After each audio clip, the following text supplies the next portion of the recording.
ఇల్లు అంతా వాస్తు ప్రకారం కట్టుకున్నామండి. చుట్టూ ఖాళీ స్థలాలు వదిలిపెట్టాం చక్కగా. ఉత్తరం ఫేసింగ్ అవుతుంది అనుకుందాం ఎగ్జాంపుల్కి. ఉత్తరంలో ఖాళీ స్థలం వదిలాం, తూర్పులో కూడా ఖాళీ స్థలం వదిలాం. ఇప్పుడు కారు పెట్టుకోవాలి. ఎక్కడ పెట్టుకోవాలి పార్కింగ్?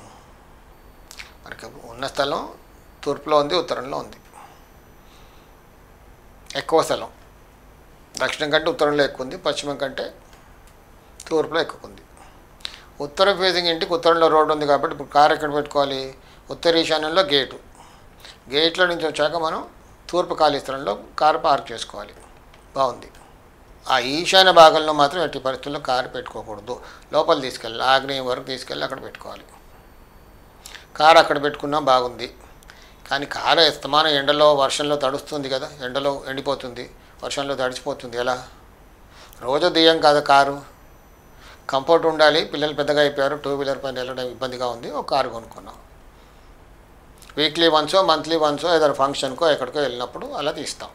అంటే అస్తమానం అక్కడే ఉంటుంది, ఈస్ట్ కవర్ అయిపోతుంది అక్కడ. ఇంకా దానికి ఒక షెడ్ వేస్తారు, దాంతో తూర్పు కప్పేసిన దోషం ఏర్పడుతుంది. మరికొంతమంది ఏకంగా తీసుకొచ్చి ఈశాన్యంలో కారు పెడతారు. గేట్ అంటే స్థలం ఉండదు అక్కడ, అక్కడే వదులుతారు, తీసుకెళ్ళి అక్కడ పెడతారు. ఎప్పుడో ఒకసారి తీస్తారు కారు, దాంతో ఈశాన్యం బరువు అయిపోద్ది. ఇది కూడా దోషమే.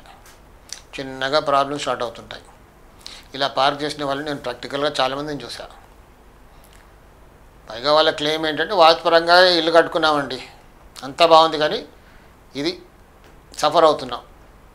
వాస్తు ప్రకారంగా కట్టుకున్నాం కానీ ఇన్ని ప్రాబ్లమ్స్ సఫర్ అవుతున్నాం.